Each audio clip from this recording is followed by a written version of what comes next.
আব্দুল্লাহ মেহেদি দীপ্ত। আচ্ছা, আপনারা যে মানববন্ধন আচ্ছা করছেন, আপনারা এখানে আপনার ভূমিকাটা শুরু কি? আচ্ছা, আমরা হচ্ছে 2018 সালে যে নিরাপদ সড়ক আন্দোলন হয়েছিল, ঐতিহাসিক নিরাপদ সড়ক আন্দোলন, সেই আন্দোলনকারীদের নিয়ে গড়ে ওঠা প্ল্যাটফর্ম আমাদের নিরাপদ সড়ক আন্দোলন নিসা।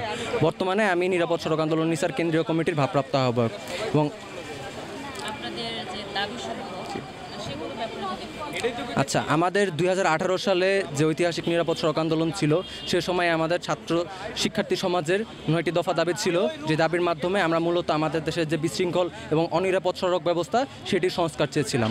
এই দাবি বাস্তবায়নের মধ্য দিয়ে একটি নিরাপদ সড়ক প্রতিষ্ঠার জন্য আমরা লড়াই করেছিলাম।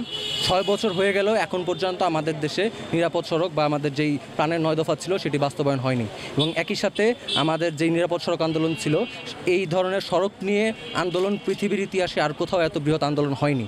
একই সাথে স্বাধীনতা পরবর্তী সময় এবং সাম্প্রতিক যে গণ অভ্যুত্থানের পূর্ববর্তী সময় পর্যন্ত এই নিরাপদ সড়ক আন্দোলনই আমাদের ইতিহাসের সর্ববৃহৎ ছাত্র আন্দোলন। আমরা চেয়েছি যে এই নিরাপদ সড়ক আন্দোলনকে স্বীকৃতি প্রদান হিসাবে যে 29 জুলাই তারিখ থেকে এই আন্দোলন শুরু হয়েছিল, 29 জুলাইকে জাতীয় নিরাপদ সড়ক দিবস হিসাবে ঘোষণা করার জন্য।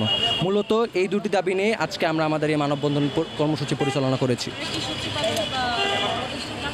যে আমরা ইতিমধ্যে সরকারি যতগুলো স্টেক হোল্ডার রয়েছে, প্রত্যেকটি প্রতিষ্ঠানে আমাদের যে 9 দফা দাবি এবং হচ্ছে এই দাবিসমূহ অফিসিয়ালভাবে পাঠিয়েছি।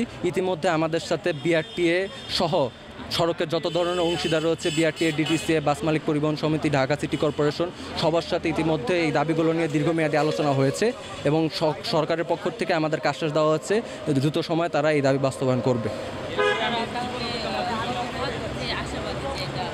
আমরা আপনারা জানেন যে আমাদের 2024-এর যে 5 আগস্ট, তার পূর্বের বাংলাদেশ ছিল একরকম, তার পরবর্তী বাংলাদেশ হয়েছে আরেক রকম। এখন আমরা যে বাংলাদেশে দাঁড়িয়ে রয়েছি সেটি আমাদের সংগ্রামের মাধ্যমে প্রতিষ্ঠা করা স্বাধীন একটি বাংলাদেশ। আমরা এই নতুন বাংলাদেশে দাঁড়িয়ে আশাবাদী যে আমরা আমাদের যেই প্রাণের দাবি 9 দফা সেটি আসলেই বাস্তবায়ন করতে পারবো। সেই লক্ষ্যে মূলত আজকে আমাদের এই কর্মসূচি এবং আমাদের সামগ্রিক যে সাংগঠনিক বা প্ল্যাটফর্মের কর্মসূচি চালু রয়েছে।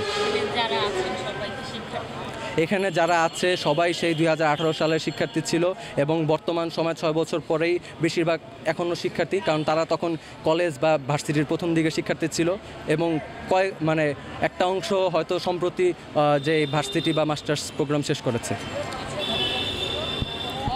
ধন্যবাদ।